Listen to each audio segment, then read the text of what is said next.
went right over my head. I was in my house. The house was lifting and I ran through.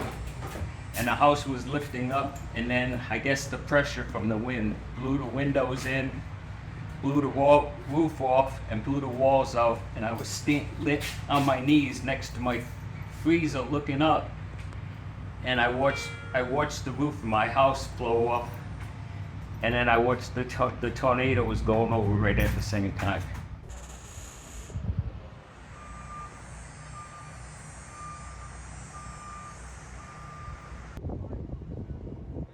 I ran out of the house and I looked over there and I said, those are my friends, those are my neighbors. And I went to try to find them. And I found 2 passed and 1 we couldn't find.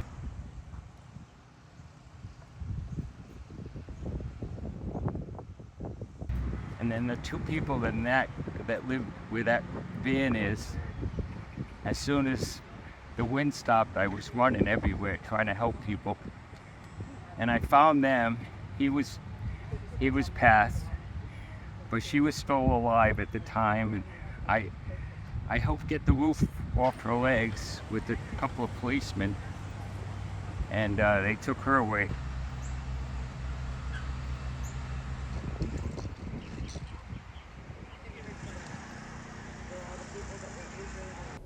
I wasn't concerned about dying.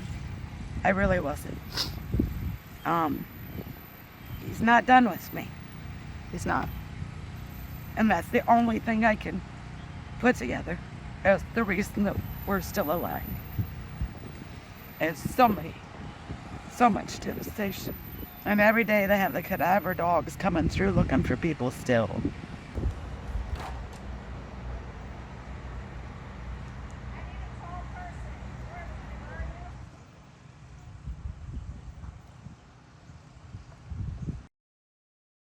I was able to salvage, like clothes and a few dishes, kitchen stuff.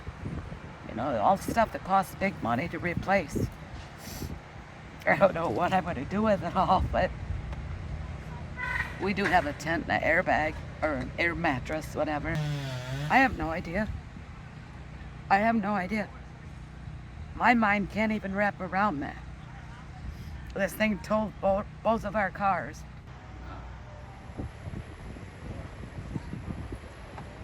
And now I have a good helper here. He takes care of me. I can't drive anymore. My eyesight's not that good, so he does the driving.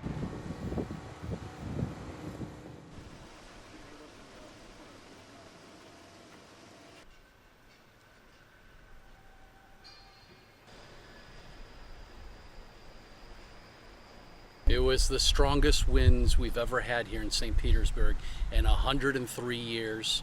We were hit with the north side of the winds, so we were bearing the biggest impact of the winds here.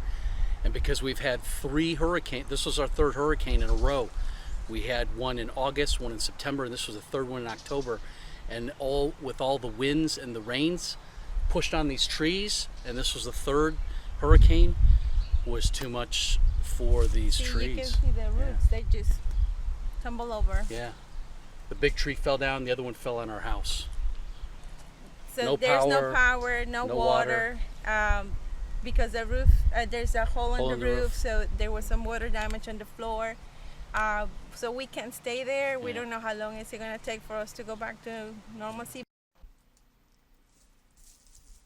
It's not normal, and lots of places are closed. Like gas stations are closed, restaurants are closed because there's no power in some of those places. We have seen the National Guard come through. Like the first day that we came back, we were starting to work on our house and clean it out, and the National Guard came through and they stopped by our house twice asking if we needed food or water or tarps. So as far as I know, that's most of what I've seen. I've seen a lot of policemen out handling stoplights that are non-functional. There's a policeman at every intersection where the lights aren't working. That's the extent of what I know that they've done. Right now, we are kind of at a standstill with rebuilding because we don't have insurance on our home. We're in a non-flood zone, and so we don't have insurance to cover the damage from this storm and the previous storm. We're sending hundreds of billions of dollars to the Ukraine, and we're not keeping any reserve for when we have things like this. I don't see the federal government actually doing anything in this area. I haven't heard of any of them doing anything in this area. The state government, on the other hand, I have to give credit. They're doing everything they can. So I think we're probably going to make it. It's just going to be rough. Honestly, there's really not a whole lot that I think the government can do than what they're already doing. And that's just for the simple fact that they just don't have the resources that they need in order to do it.